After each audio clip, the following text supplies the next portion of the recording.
Produce ADR Multimedia.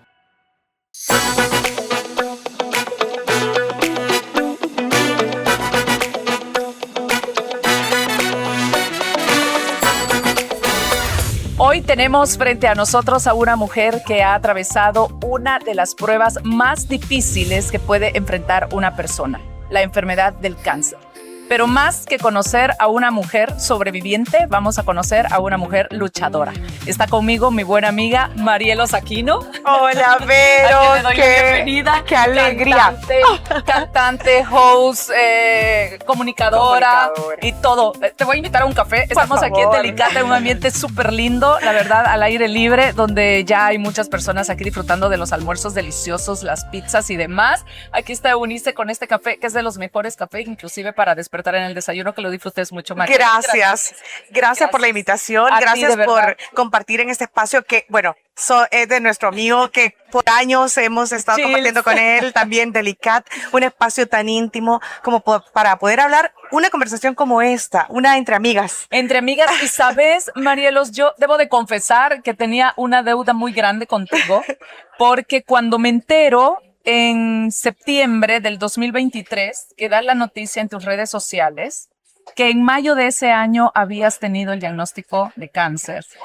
Híjole, conociéndote, habiendo trabajado juntas en un programa de radio, haber pasado contigo momentos también difíciles en tu vida, la muerte de tu mamá, tu separación, como momentos súper felices, el nacimiento de tus hijas, que casi tienen la edad de las mías y estábamos allá a la par. Sí me sentía comprometida a llamarte, a preguntarte cómo estabas, cómo ibas llevando tú la enfermedad y todo el proceso, y sobre todo invitarte a una entrevista como la que hoy por fin, gracias a todo el equipo de ADR, es posible, porque creo que el mensaje que se debe dar es importante, oportuno para muchas mujeres que están pasando hoy por hoy esta enfermedad, y que conozco muchas también que están muy cercanas. Y así como tú mencionas todas esas etapas de una mujer que compartiéndolas con una amiga siempre es mucho mejor la vida, ¿verdad? Pero ¿qué pasa cuando te da un diagnóstico como este? En realidad muchas personas optan por destruirse, autosabotearse y tenés una opción, o hundirte o decir un punto y aparte, y cómo me voy a levantar de esto o cómo lo voy a enfrentar. Sin haber comenzado. Sin haber comenzado. ¿Sentías algo antes, algún síntoma físico? Solamente cansancio, Vero. Pero ¿cómo estamos de cansadas tú y yo? Pues sí. Sí, nos toca ir de un lado a otro. Y lo decimos, yo sí, estoy cansada, tengo sueño, me siento agotada físicamente, porque el cansancio físico y el mental se combinan cuando de repente pues ya sos mamá, tenés deudas, tenés un trabajo que atender, tenés 1000 actividades más que hacer, tenés que tener tantos roles, amiga, esposa, hermano, hijo, o sea, tantas cosas que uno va haciendo en la vida que al final el cansancio pues es parte natural del día a día. Y ese era el único síntoma que yo tenía, pero un cansancio extremo que llegaba a las 5 de la tarde en mi casa y yo no me quería levantar. Y tú sabes que yo no soy así. Exacto. No soy una persona que no sea enérgica, más bien he tratado siempre de dar lo mejor, de sonreír, de seguir adelante, pero el cansancio era tan extremo que no nos percatamos que en realidad estaba haciendo una alerta. ¿En qué momento dijiste, esto no es normal? Esto no es normal. Fíjate que en realidad fue Guille, mi pareja, quien me lo dijo, porque mi hermana 6 meses antes había sido diagnosticada con cáncer de mama. Ella en una etapa temprana, gracias a Dios, y mi papá años antes con cáncer de próstata. Entonces yo justo cumplía 40 años en el 2023 y me dijo Guille, mira, ya tenés 40 y no te has hecho nunca un examen de mamografía y ultra. Y yo dije, bueno, tienes razón. En ese momento, esa misma noche, me hice un autoexamen y no sentí nada. Pero en la mañana, al bañarme, yo dije, no, voy a deslizarme con el jabón a ver si siento algo. Y efectivamente, al bañarme, sentí una bolita en mi axila, no en la mama. Y yo dije, ¿cómo puedo tener algo en la axila? Bueno, ni modo. Le llamé al doctor y me dijo, venga inmediatamente. Y ahí empezó la historia. Algo para lo que uno no está preparado, sinceramente. En el momento que te tocaste esa bolita en la axila, ¿hubo miedo? ¿Hubo preguntas? ¿En ningún momento tampoco dijiste no? Porque hay quienes toman la decisión no consultar por miedo a un diagnóstico. Y tengo muchas personas que me dicen, yo no voy al doctor porque no quiero que me digan que tengo cáncer. Y yo pienso que esto es como una muela que se te va picando. Si tú sabes que tienes un puntito negro ahí y te la rellenas, estás a tiempo. Pero si esperas a la endodoncia o a que se te quiebre o algo que sea irreversible, vas a perder una El pieza. tratamiento comienza inmediatamente. Inmediatamente el doctor me revisó y me dijo, efectivamente yo siento esto, la voy a mandar a una ultra. O sea, todo fue el mismo día. O sea, y la doctora de la ultra me dijo, sí, yo lo veo sospechoso. Cuando te dicen esa palabra, yo solo dije, Dios mío, y lo supe en mi corazón que algo no estaba bien, y más con un diagnóstico que ha involucrado a muchos miembros de mi familia también con anterioridad. Yo dije, bueno, la probabilidad es bien alta. Y entonces empezó todo esto de o sea, nuevos términos, biopsia, que vamos a hacer una operación, una cirugía para ver cómo va, el término ambulatorio, que el seguro médico, o sea, todas esas cosas que te abruman y que por eso también muchas personas caen en una depresión. Mi primera reacción fue automáticamente decir, esto no me va a matar. Si tengo cáncer, yo no voy a permitir que esto me mate. Porque era en ese momento en el que tenía que ser lo más fuerte que había sido mi vida. ¿Cómo se lo dijiste a tus hijas? Fíjate que fue una decisión también bien dura. Se lo dije justo una noche antes de que me operaran. ¿Qué fue cuánto tiempo? Se lo dije a mí 2 meses después. O sea, me aguanté. La única que sabía era mi hermana y Guille. Y se lo dije a mi ex esposo Vidal también, porque estaban en juego nuestras hijas. También, o sea, la familia de él sí supo para ver cómo hacíamos para desenmarañar este nudo. No se lo quise decir a mi papá porque, pues, tú sabes que dar una noticia como esa a los padres a veces trae más preguntas y uno mismo se puede sentir muy abrumado. Entonces, yo dije, no quiero que me estén preguntando nada porque no sé ni cómo lo voy a enfrentar yo.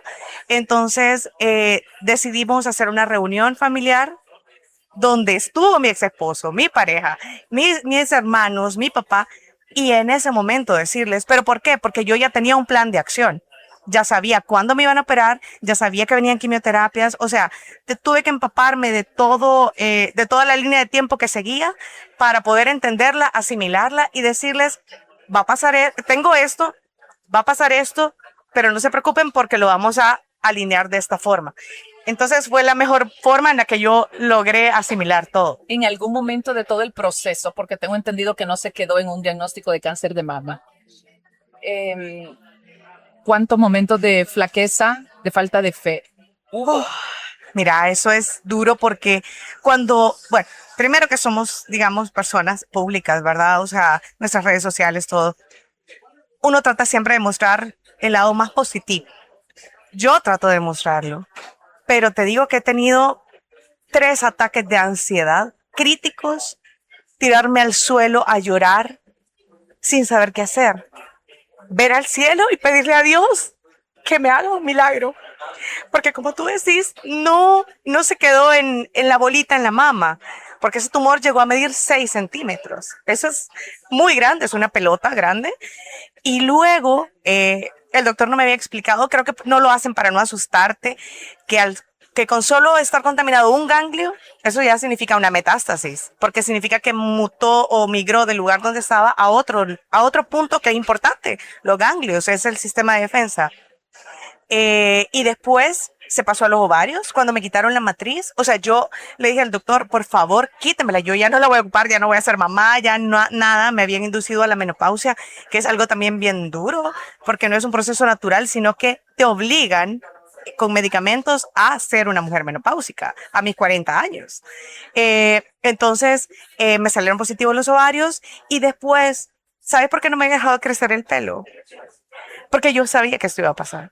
Porque yo lo sentía en mi corazón, porque era un 99% de probabilidades que se pasara a la otra mama. Y le pedí al doctor que me quitara la otra y no quiso por una decisión médica. O sea, era como, no, mire, hay que dar tiempo. Sinceramente no te podría explicar por qué, porque no soy doctora y entiendo que todo está vinculado, somos una sola máquina, pero yo hubiera preferido que me la quitaran antes. De una vez, ajá. Una sola operación, un solo dolor, sí, y seguir. Pero, decisión. Pero, pues no pasó, y entre esos 3 diagnósticos, que te digo, es duro decir la palabra metástasis, pero es así. Yo no lo puedo negar. No puedo decir, yo estoy 100% curada, no porque no crea en Dios ni en los milagros, al contrario, te lo juro que eso me ha acercado muchísimo más a Dios, pero es una realidad también. Entonces, ¿qué puedo hacer ante estos diagnósticos? Ponerme en tratamiento, orar cada día, te juro que doblo rodillas, pero esos momentos de ansiedad extrema. ¿A ti te ha dado un ataque de ansiedad? Pues gracias a Dios no.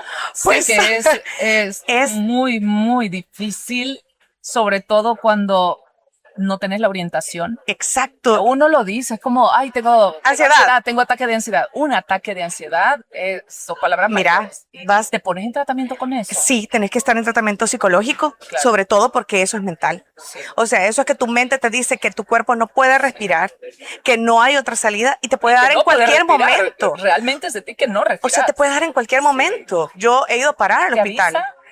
Te avisa porque a mí lo que me pasó es que sentí como que la nariz ¿Te tapó? se me tapó y fue como, no puedo respirar, no puedo respirar, no puedo Así respirar. comienza. Y tu angustia es no poder respirar. Sí. Pero eso vinculado a las noticias, a que no sabes cómo entender estos procesos, a que cuando te quitan un miembro de tu cuerpo, porque en realidad te mutilan, o sea, que te quiten una mama es una mutilación, tu cuerpo no vuelve a ser igual. Entonces, ¿cómo enfrentas esto? Mi cuerpo lo explotó así, ¿verdad? Me he tirado al suelo a llorar y te digo que he tenido la bendición de tener a una pareja a la par que me ha dejado llorar. Porque lo duro ¿Qué es papel cuando... juega un esposo, un novio, una pareja en este proceso? Mira, yo estoy en un grupo de apoyo de mujeres que se llama Living Pink. Lo digo con orgullo porque tú has estado también Estoy ahí, apoyándoles. Estamos ahí. Sí, Eh, con ellas. Saludos a Eli, mi novia. Ajá, sí, mira, A Jenny, que este año vamos con que han Jenny sido también. tus apadrinadas, Sí, digamos. son Bueno, tú has sido la mis madrina. ahijadas. Ajá, tus ahijadas y estar en un grupo de apoyo, yo al principio lo veía como innecesario. Decía, no, yo quiero entender esto yo sola. Y es parte de esa negación. Pero haber llegado ahí me permitió entender que muchas mujeres viven ese proceso solas. O sea, el 75% de las mujeres o las ha dejado el esposo, o las ha tratado mal, o las ha despreciado, y al final todo ese cúmulo de cosas terminan siempre en una separación. ¿Por qué? Porque creo que te lo puedo decir abiertamente, mira, la vida sexual cambia totalmente. Al inducir a una mujer a la menopausia, no hay deseo sexual. Y lo digo con claridad porque no te lo explican. ¿Y qué pasa? Eso forma parte de la vida de pareja. Fisiológicamente, y tampoco te Exacto. sentís linda, me imagino, no te sentís de ánimo, de nada, Yo, de arreglarte, de seguir el día a día, inclusive de no Verte al levantarte espejo. un día si no querés levantar. verte al espejo y no tener una mama y verte al primer día dispareja, porque sí tenía la otra. Y eso trae consecuencias también, Emocionales. dolores de espalda. Mira, bueno, me sentí mucho mejor cuando me quitaron la otra, porque el peso se niveló, Sí. que cuando solo tenía una. Y me sentí automáticamente con la postura mucho más elevada. Te lo juro que hasta me sentí mucho mejor emocionalmente cuando me quitaron la otra, que, bueno, si tú ves, yo no me pongo prótesis, no porque no quiera, sino porque no me avergüenza. Porque yo decidí, bueno, esta es mi nueva realidad y así lo voy a vivir. Entonces, el papel de la pareja de entender que hay muchas cosas que no puedes hacer, hasta cocinar, porque el fuego, el calor, ya sea eléctrico o en flama, no te puede dar. El tema, te lo muestro acá, o sea, esta mano no está tan inflamada como esta. ¿Por qué? Porque se te hace linfedema, por ejemplo, se te inflama el brazo por los ganglios. O sea, todas estas cosas, esas consecuencias que vienen luego de una cirugía, el dolor neuropático que te puede generar. O sea, que todo va conectado hacia el cerebro y que de repente te duelan las piernas, te duele la espalda, o sea, te duele respirar, ¿me entiendes? Entonces, que un hombre entienda eso cuando no es mujer, cuando no comprende esos cambios hormonales, es bien, bien, bien difícil, y te juro que yo le agradezco a Guille por haber estado ahí. También le agradezco a mi ex esposo porque él ha comprendido que yo no puedo cuidar de mis hijas como cuidaba antes. Tú, bueno, ya lo dijiste, hay un porcentaje de herencia por tu Sí. familia, por tu papá. Pero sí crees, nosotros las mujeres somos emocionales.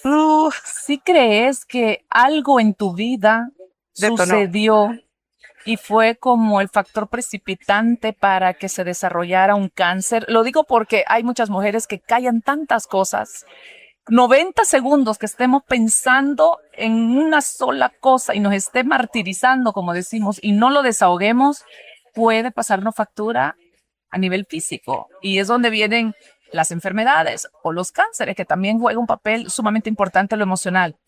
¿Crees que hubo algo de eso? Mira, si pudiera decirte 200% convencida de que todo lo emocional que yo he vivido me pasó factura. Porque a veces lo sentís aquí en el pecho. Lo sentís, Hay dolores que sentís, hay otros dolores de algo, de una separación, lo sentís en el pecho, de una gripe o en el o estómago, en el colon, la colitis, todo va conectado. dolor de cabeza. Mira, tantas cosas. ¿Tú te acuerdas cuántas veces yo pasaba enferma de gripe? Sí. Todos los días estaba enferma de gripe. Y yo lo quiero decir así claramente, ¿por qué? Porque yo me callaba todo. Todo. Y todo, cuando yo tenía ganas de llorar, decía, no, ¿y por qué voy a llorar? Y el nudo en la, perdón, que el micrófono, el nudo en la garganta era acá y perdía la voz. Entonces quedaba ronca todo el mes. No podías cantar. Porque no podía cantar, no podía ir a la radio, no podía hacer tantas cosas. Mira, todo tiene que ver. Yo nunca peleé con mi ex esposo. Y lo digo claramente porque nosotros no peleamos. Pero ¿qué pasa cuando no discutís y no decís las cosas? Te las callás y cuando querés decir algo, venís y explotás y entonces en lugar de poder dialogar, ya cargaste con tu saco, ya lo llenaste de cosas que pensás que son imposibles de arreglar. Entonces, en mi caso, eso fue lo que me pasó.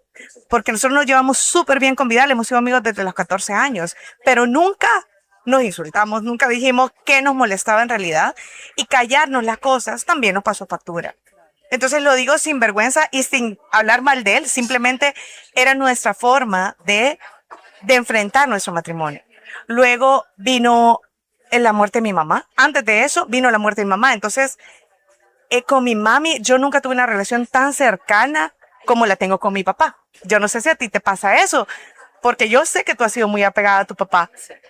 Y con mi mamá, somos 4 hermanos, y la que era la mejor amiga de mi mamá era mi hermana. Yo vine a crear un vínculo con mi mamá hasta que yo fui mamá. Y murió. Entonces, ese momento en el que yo sentí que apenas estaba creando un vínculo con ella, me afectó demasiado. E incluso me pasó factura también con mi matrimonio. ¿Por qué? Porque yo no sabía cómo decir todas esas cosas. Tuve que ir a terapia psicológica para poder bloquear un poco el dolor con hipnosis, ¿sabes? Para cómo enfrentar el temor a la muerte después de haber perdido a mi mamá. Porque yo la miraba a ella en el ataúd, no veía más allá de la trascendencia. Exacto, exacto. Entonces, te das cuenta que todo eso emocional que te va guardando te pasa factura. ¿Sabes? Te cuento rápido, eso a mí me pareció tan importante, el tema de las leyes de fisiológicas, o sea, todas estas leyes de Hammer, que te dice que una emoción está ligada a una parte de tu cuerpo. Sí. La mama izquierda está ligada a la infidelidad y a la mamá. La parte de los ovarios está ligada a ser una mujer proveedora, porque es la matriz la que está siendo afectada. Y me quitaron la matriz y el cáncer estaba en los ovarios. Y la mama derecha está afectada a una separación de matrimonio o una separación de un hombre en específico. O sea, no de un hombre, sino de un vínculo amoroso o paterno. La mamá de mi hermana era la derecha y ella era más amiga de mi mamá que de mi papá. Y lo digo sin pena porque ahí es donde uno va entendiendo, o sea, por eso ella es la mamá derecha y por eso yo en la izquierda, por eso yo en la matriz. O sea, todo tiene sentido. Hoy por hoy, ¿cómo estás? Te lo digo porque ya para ir cerrando capítulo, muchas veces nosotros no sabemos cómo abordar, cómo saludar, cómo preguntar a alguien que está pasando por la enfermedad o que te cuenta. He tenido amigas que me dicen, Vero, tengo cáncer, me acaban de dar el diagnóstico. Entonces yo, no hay que decir, solamente abracé y dije, bueno, ¿Cómo se le habla a una persona? ¿Cómo se le dice, mira cómo está, mira me di cuenta? ¿Cómo se le trata? ¿Cómo quieren ustedes que se les trate? Personas que sabemos que pasan por esta prueba, luchadoras al fin y al cabo. ¿Existe el temor de morir o todos los días pensando en que el cáncer está en alguna parte de tu cuerpo y esto va a ser así? ¿Cómo se vive después de sobrevivir? De sobrevivir. justo yo terminé mis quimioterapias recientemente, por eso todavía ando así, y empecé las radioterapias. Y lo que tú decís tiene tanta razón. ¿Cómo le decís, cómo le hablas a una persona? Hay personas que se ofenden con que les digas que sos luchadora. A mí no me ofende, porque en realidad luchamos todos día a día, aunque no tengas cáncer. Pero ¿qué le decís? Yo te diría nada más que le digas, estoy aquí para ti. Si puedes acompañarla a una consulta, la acompañás. Si puedes llegarle a ayudar a lavar platos, lo haces si sos muy amiga de esta persona. ¿Por qué? Porque necesitas la ayuda y uno no pide ayuda por pena. Yo decidí no hablar tanto primero y después dije, no, tengo que decirlo. ¿Por qué? Porque esto me ayuda a liberarme. Y muchas de esas mujeres me dicen gracias por hablarlo porque yo no sabía cómo decirlo, o gracias por darme ánimos, pero yo tampoco tengo ganas de levantarme, tampoco tengo ganas de arreglarme, y decirle a la otra persona estoy aquí es creo que lo más importante. Y hay muchas personas que tampoco saben qué decir, pero es como un duelo, como cuando alguien fallece y te acercas y la abrazas. Creo que ese es el mejor gesto, dejar que la otra persona llore en tu hombro es el regalo de amor más grande que le puedes hacer a una persona que es tu amiga o tu familia.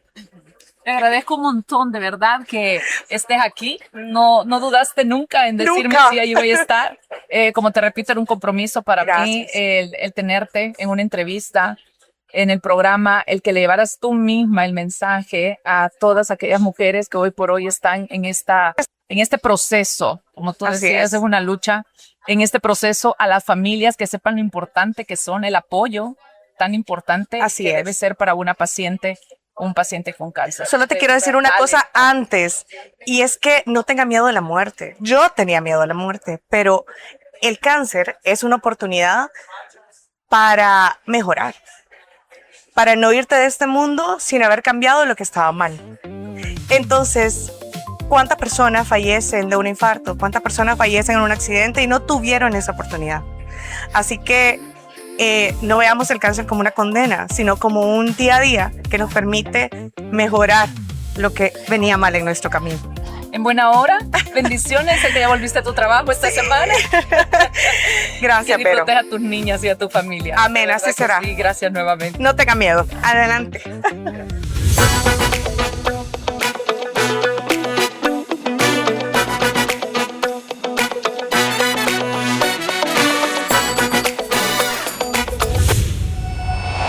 Produce ADR Multimedia.